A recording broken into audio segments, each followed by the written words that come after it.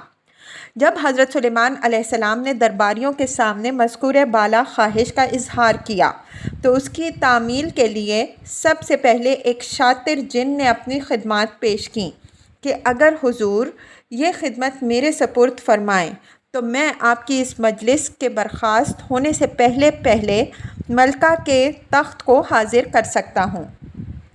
ساتھ ہی اس نے یہ اطمینان بھی دلایا کہ میں اس تخت کو اٹھا لانے کی قوت بھی رکھتا ہوں اور دیانت دار بھی ہوں۔ اس وجہ سے حضور اطمینان رکھیں کہ میں اس میں کوئی تصرف نہیں کروں گا۔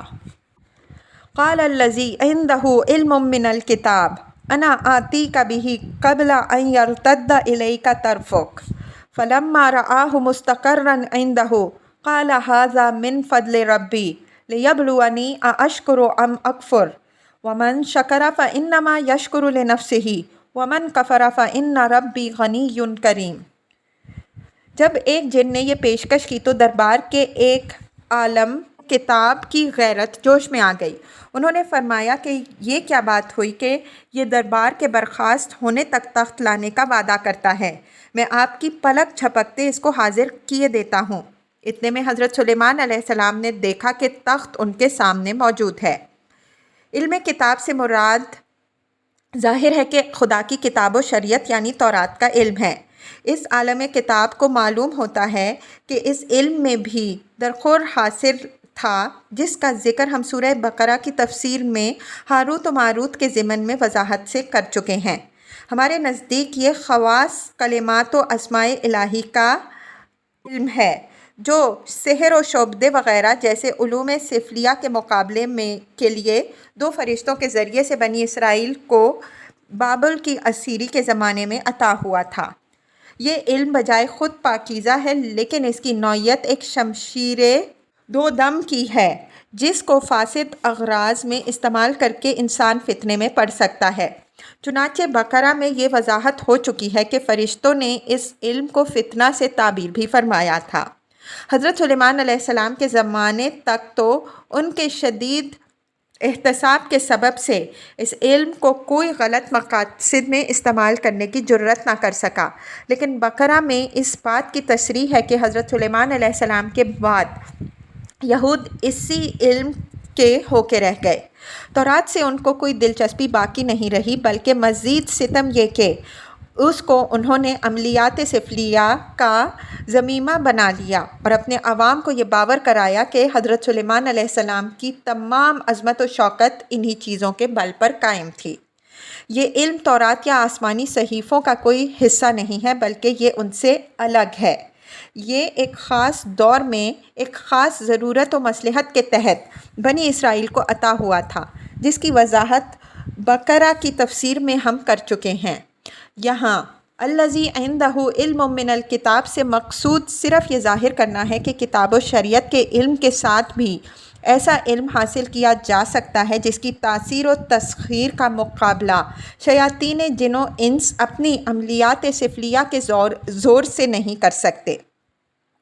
فلما رآہ مستقرا عندہ الآیہ، یہ وہ اصل مدعا ہے جس کے لیے یہ واقعہ سنایا گیا ہے کہ جب حضرت سلیمان علیہ السلام نے دیکھا کہ فی الواقع ملکہ سبا کا تخت ان کے سامنے موجود ہے اور اس کے لیے نہ انہیں خود کچھ کرنا پڑا اور نہ کسی جن و شیطان سے ان کو مدد لینی پڑی، بلکہ ان کے دربار کے ایک عالم کتاب نے ایک اللہ کے نام اور کلمات کے ذریعے یہ کارنامہ کر دکھایا تو بجائے اس کے کہ وہ اس پر مغرور ہوں اور اترائیں، وہ فوراً پکار اٹھے کہ یہ سب میرے رب کا فضل ہے اور وہ یہ فضل کر کے میرا امتحان کر رہا ہے کہ اس کا شکر گزار و فرما بردار بندہ بنتا ہوں یا ناشکرا۔ جو شخص نعمت پا کر خدا کا شکر گزار رہتا ہے وہ خدا کو کوئی نفع نہیں پہنچاتا بلکہ اپنے آپ ہی کو نفع پہنچاتا ہے۔ میرا رب تو بالکل بے نیاز ہے لیکن اس بے نیازی کے ساتھ ساتھ وہ کریم بھی ہے، اس وجہ سے وہ ان لوگوں کو بھی اپنی نعمتوں سے محروم نہیں کرتا جو اس کی بخشی ہوئی نعمتوں کو اس کے خلاف بغاوت کے لیے استعمال کرتے ہیں۔ قال نكروا لها عرشها لننظر أتهتدي أم تكون من الذين لا يهتدون۔ حضرت سلیمان علیہ السلام کے پیش نظر تخت کے منگوا لینے سے مقصود مجرد اس کا منگوا لینا تو تھا نہیں، بلکہ وہ اس طرح ملکہ اور اس کے اعیان کے سامنے اس علم حق کی سطوت کا مظاہرہ کرنا چاہتے تھے جو اللہ تعالیٰ نے ان کو بخشا تھا۔ انہوں نے چاہا کہ جب ملکہ آئیں تو وہ اس تخت کو دکھا کر ان سے پوچھیں کہ جس تخت پر آپ فروکش ہوتی ہیں وہ اسی طرح کا ہے یا اس سے کچھ مختلف۔ یہ ایک قسم کا تفنن تھا جس کے لیے انہوں نے اپنے آدمیوں کو یہ ہدایت فرمائی کہ تخت کی حیت میں فی الجملہ تبدیلی کر دی جائے تاکہ ملکہ صاحبہ کے لیے ان کا اپنا تخت ایک پہیلی بن جائے اور ہم دیکھیں کہ یہ پہیلی بوجھنے میں وہ کامیاب ہوتی ہیں یا ناکام رہ جاتی ہیں۔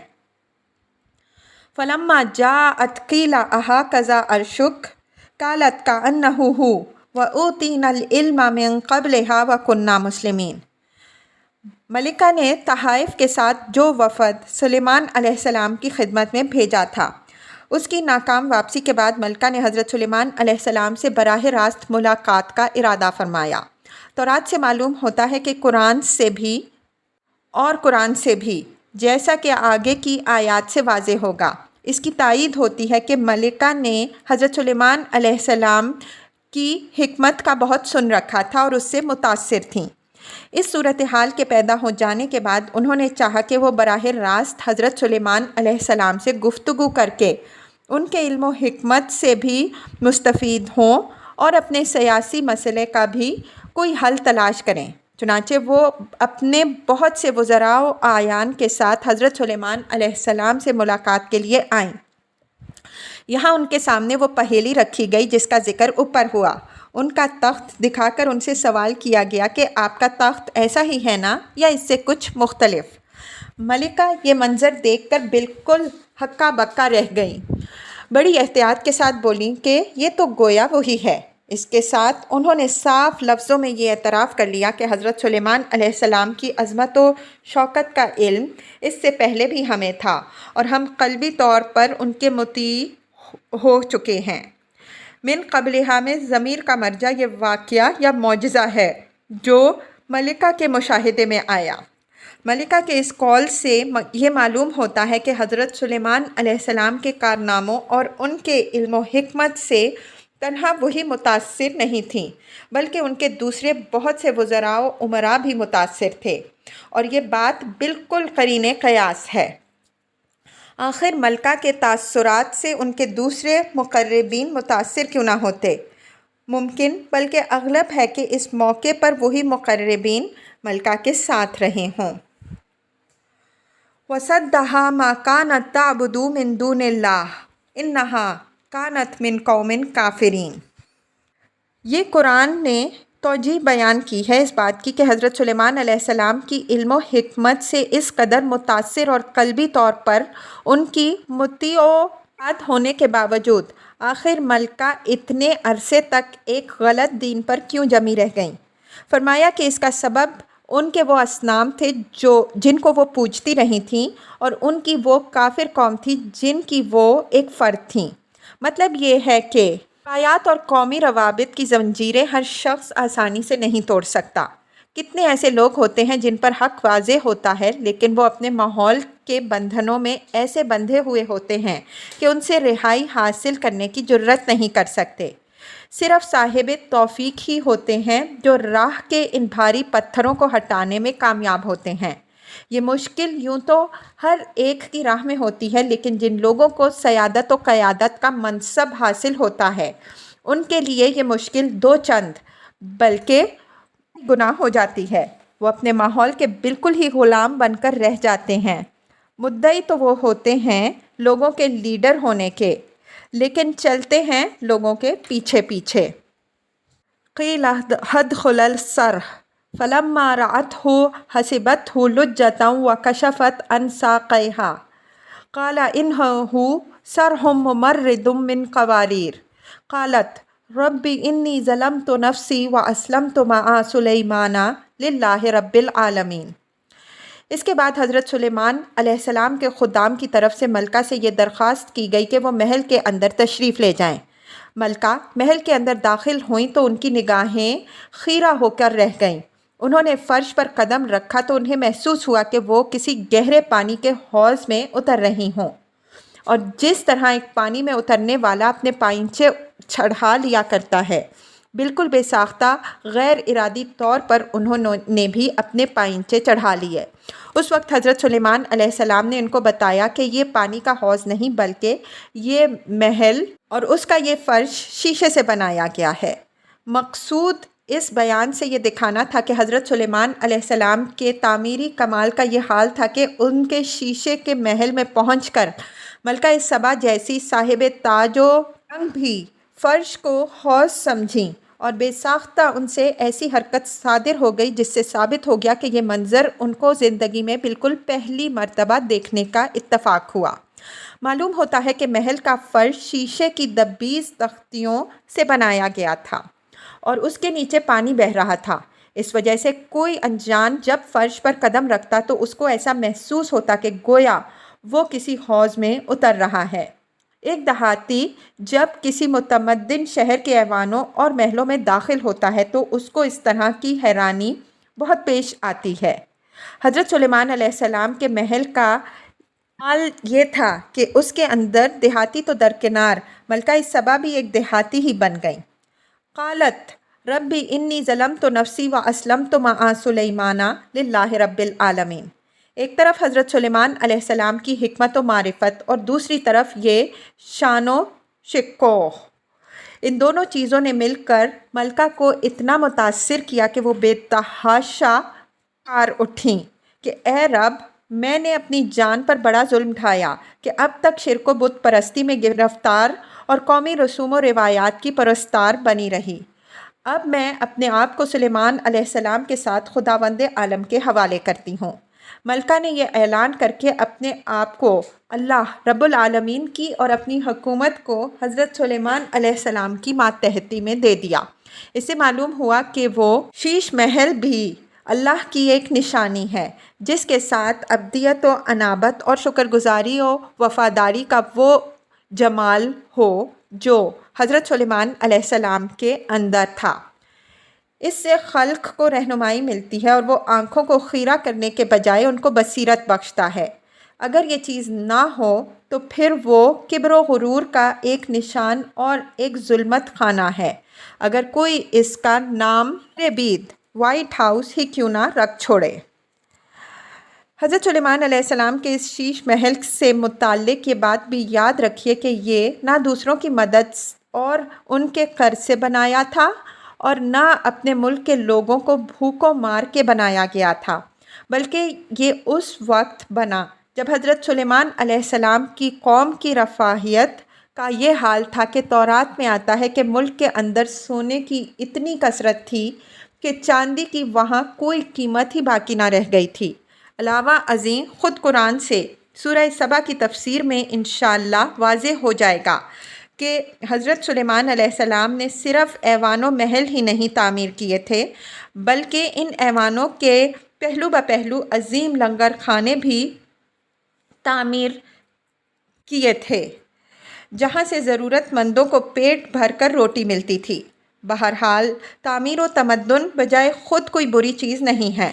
جس طرح ابدیت کے جمال کے ساتھ خسروہی شکوہ میں کوئی خرابی نہیں، اسی طرح خلق کی رفاہیت کے ساتھ تعمیرات کے شکوہ میں بھی کوئی خرابی نہیں۔ خرابی در حقیقت عدم توازن میں ہے، اور اس عدم توازن سے اپنے آپ کو محفوظ رکھنا بڑے ہی صاحب توفیق لوگوں کا کام ہے۔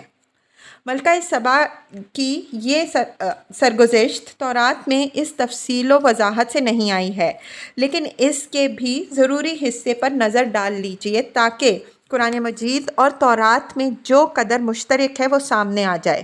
تورات میں ملکہ کی آمد اور ان کے اثرات کا یوں ذکر ہے: اور جب ملکہ خداوند کے نام کی بابت سلیمان کی شہرت سنی تو وہ آئی، اور وہ بہت بڑی کے ساتھ یروشلم میں آئی اور اس کے ساتھ اونٹ تھے جن پر مسالے اور بہت سا سونا اور بیش بہا جواہر لدے ہوئے تھے۔ اور جب وہ سلیمان علیہ السلام کے پاس پہنچی تو اس نے ان سب باتوں کے بارے میں جو اس کے دل میں تھیں اس سے گفتگو کی۔